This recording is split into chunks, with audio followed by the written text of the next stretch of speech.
my name is Eric Hanscom. I know that a lot of kids are going to be getting drones for Christmas presents, so I thought I'd make a very short video about how you find out where you can fly legally and how to go about obtaining permission in areas where you need permission.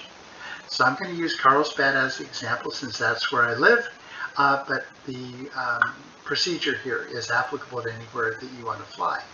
So the first thing I'm going to do is I'm going to go into AirMap. So I type AirMap in, I pull up AirMap, and this is what the front page looks like. Now AirMap is a nearly perfect way to figure out where you can fly and where you can't fly. There are some problems with it that I'll go over, but it's generally the best way to figure out what the rules are in the areas where you're thinking about flying. So let's click on Plan a Flight, and I live in Carlsbad, California, which is north of San Diego right here. And my favorite place to fly in Carlsbad is right here at the end of this little walkway. And what do I see here? Well, Carlsbad Class D airspace. That is, I'm within the perimeter of Palomar Airport right here.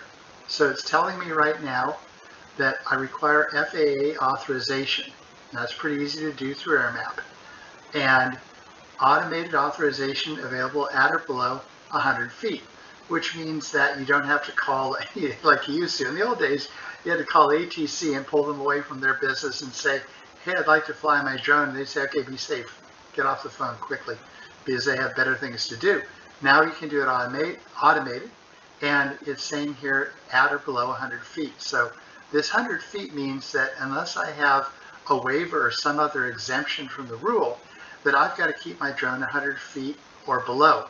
The reason for this is that it's within 5 miles of Palomar Airport, and if you get a little closer, you see there's some areas, such as on the runway and on the path into the runway, where you can't fly at all, because they just don't want drones anywhere near where a plane could crash into them. Or now Civic Helicopter is located right, it's right about here. That's actually where I took my my commercial drone pilot's test in the Civic Helicopter spot. And I've actually flown with them before, and their takeoff is from right here, and they generally go right through this area. So this is also at 0. So anyway, going back to here, it tells me that if I'm going to take off in this area, that first of all, I've got to seek FAA permission, and second of all, I can only fly at 100 feet. So basically, that's how you find out what the rules are relating to where you want to fly. Now, there are areas that are outside of these zones where you have to seek FAA permission, and you can actually also use AirMap as a way of planning trips. But before we go, we've got a couple little orange circles here. What do these mean? Now let's click on it and see. Ooh, first responder emergency. Okay, so these will be temporary. These are not permanent like the zone around Palomar Airport. This just says that there may be fire or police or ambulances around this area, so keep your drones out of there, please. All right, so let's look a little bit further at some of the other features that we see here. So obviously, the areas around the big city are a complete overlaying hodgepodge of various zones and things like that. But if you're going to fly here, all you do is you zoom in, start clicking on an area, and you can pretty much see the rules and regulations. But we have a bunch of very oddly shaped red things. What are these? These are wilderness areas. So that's why they're so odd, because when they buy up land for the wilderness areas, they often will have to buy piece by piece. So some wilderness areas are very big, some wilderness areas are very small, but wilderness areas are areas where they ban drones. Now, let me point out one of the weaknesses of AirMap right off the bat here is that it is not perfect and does not cover everything. For example, it clearly shows that you can't fly a drone in the Sawtooth Mountains wilderness area, but it indicates that Anza-Borrego State Park is wide open for drones. And I happen to know that they've banned drones in Anza-Borrego State Park. So when I start clicking here, it doesn't show that drones are banned. So AirMap is a great first way to find out whether you think it's going to be safe to fly there. But you want to back this up with something like Before You Fly or one of the other apps, and it will often give you the other information that you need. Now here's another one right here. We've got a tiny, tiny little bit of land that's Sunny Bono Salton Sea National Wildlife Refuge. Now Sunny Bono, the National Wildlife Refuge, has banned drones. The officially stated reason is that they annoy and harass wildlife. It should also be noted that Sunny Bono National Wildlife Refuge sells duck hunting permits so that the ducks can be shot instead of being annoyed by drones. But anyway, overall, good organization, does good stuff, so I don't mind. But I happen to know that a lot of this area is controlled by Sunny Bono. As a matter of fact, if we look real closely, let's see, where is that? Here we go. This is actually the Sunny Bono Visitor Center, which is definitely part of Sunny Bono National Wildlife Refuge, and yet when you look on the map right here, it doesn't really show that it is. So anyway, those are just a couple of things that you should know. Blue usually indicates some sort of a military operation, and let's look up here. I'm going to find, okay, now this is obviously a wilderness area, because you can tell because it's all, checkerboarded here.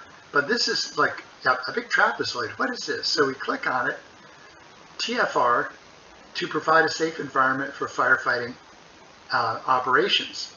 This link, reason for the NOTAM. A NOTAM means Notice to Airmen, to provide a safe environment for firefighting operations. Okay, I think that's a very valid reason to ban drones. Now, so these big trapezoids you see, these will appear only temporarily. Once the fire is out, they'll remove it. So you can see we've got another one.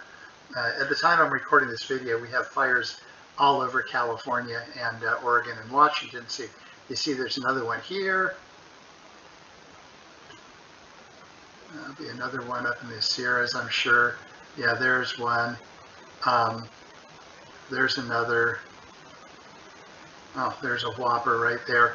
These are all going to be firefighting, to provide a safe environment for firefighting operations. So again, these are temporary drone restrictions, but you'll see that they will be lifted once the fire is over. Now, as I said earlier, you can also use a drone or AirMap to plan where you might want to fly your drone. So for example, let's say that I wanted to fly my drone by the Boulder Park here. This is a very, very pretty area. You've got the Desert View Tower, and you have Coyote's UFO Retrieval and Repair Office, or whatever he's calling it these days. Anyway, this is Desert View Tower right there, and Coyote has spread himself out along this road, and any place he can find places to leave stuff. And so one of the really neat roads to take is this one right here. It gets a little bit hairy. You need four-wheel drive to even think about it, but you notice you start getting into a wilderness area right around here. And so Valley of the Moon, which unfortunately is the most spectacular part of it, that's wilderness area, so you can't fly drones, but you can fly drones here. So this allows you to kind of keep track of, if you're going to go to Valley of the Moon, you can say, okay, so I'm pretty good all the way up here, but if I go up to Smuggler's Cave, looks like I can't fly there. So it allows you to plan ahead of time. And for example, we just took a trip to Yellowstone, and before we went, I went on AirMap, and Before You Fly, and I went up to Yellowstone, which is right here. And okay, red, where's my red? There's my red. Okay, good.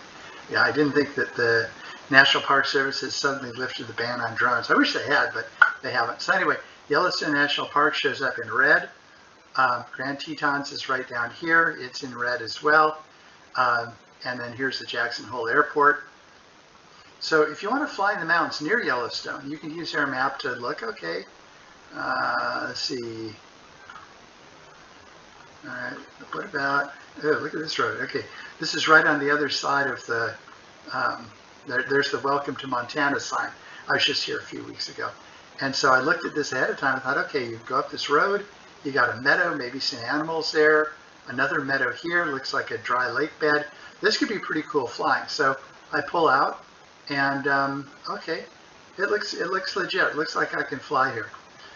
So anyway, this is a way that you can use AirMap to kind of plan a trip and see where you can fly your drone and where you can't. So anyway, I hope this was useful for you. And again, AirMap and Before You Fly will be your best friends in learning how to safely fly your drone. Thanks for watching. Bye-bye.